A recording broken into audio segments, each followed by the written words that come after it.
Okay, ladies and gentlemen, this one's going to be a short one. We're finally finishing up with the pre-assembly of the engine. I got one more thing to show you, then I'll give you um, a brief overview of where I think we're at with this, and then that'll be it on the engine until we put it back into the forklift. So stick around.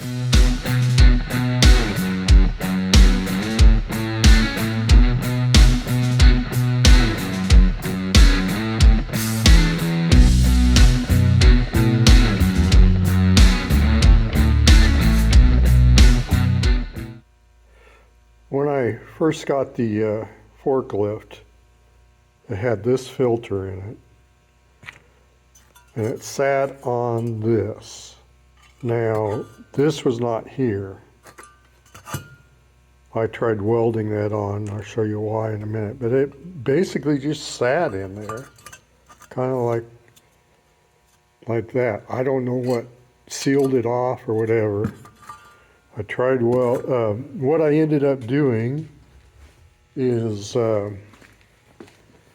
found this K&N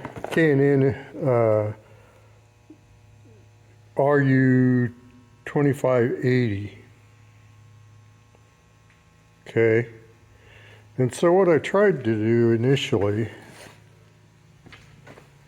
was I tried to weld this 2-inch chunk of tailpipe on there. Did a really bad job on it, screwed up the corners and everything. So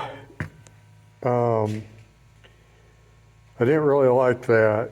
So what I ended up doing is I made that. And I practiced my TIG welding on there. And that is probably the worst job of TIG welding you ever see. But it's nice and solid. It's actually, this was really thin.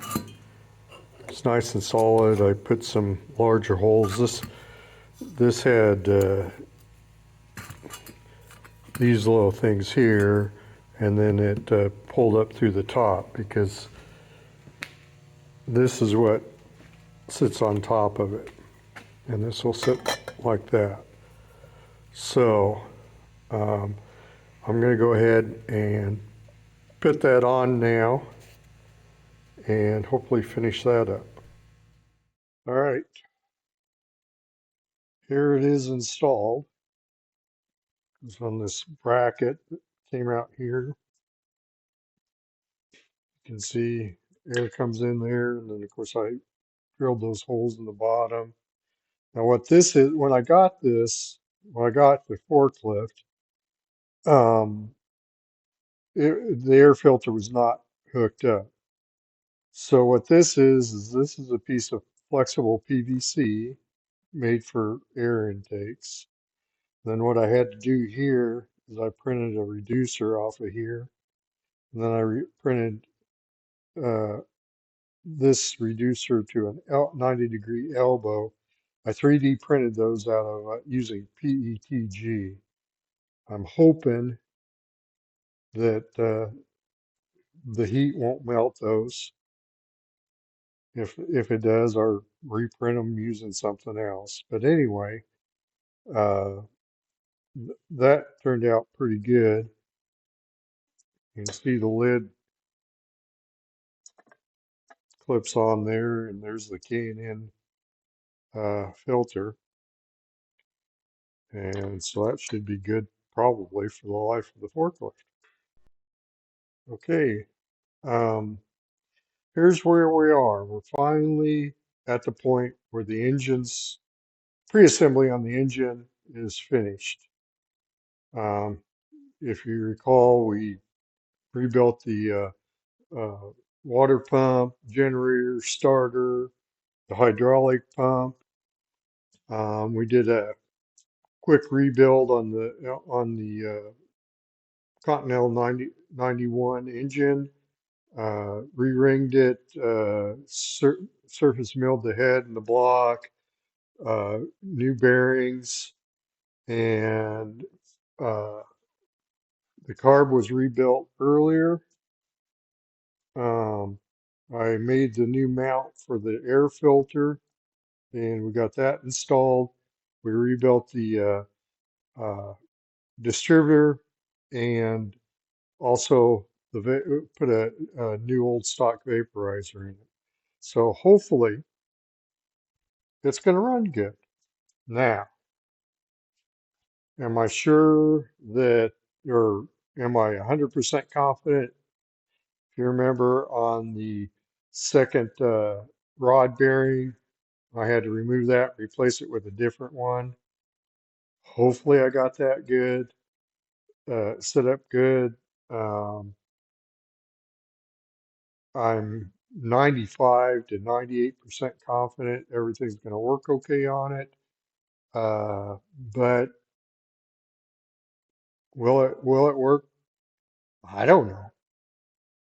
We're not going to be able to find out until we put it back into the truck and it fire it up. I'd like to pre-fire it up, but with the hydraulic pump on there and everything, I don't know if I could, obviously, I'm afraid of running that dry.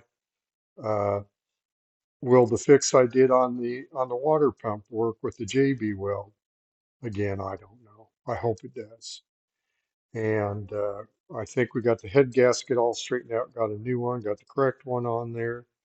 Um, Hopefully these parts for the air filter that I made out of the 3D printed with the PETG won't melt.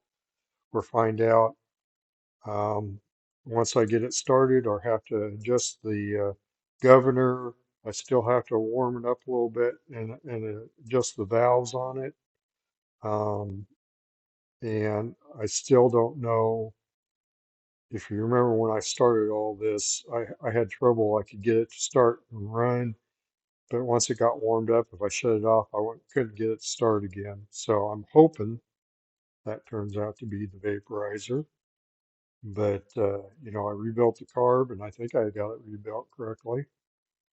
And I guess that's where we're at. So thanks for sticking around on the engine rebuild. I'm going to put this somewhere out of the way, and then we're going to work on getting everything done so we can put it back in the truck. So uh, next next episode we'll deal with getting that all cleaned up and rebuilt. That will be the transmission and the transaxle.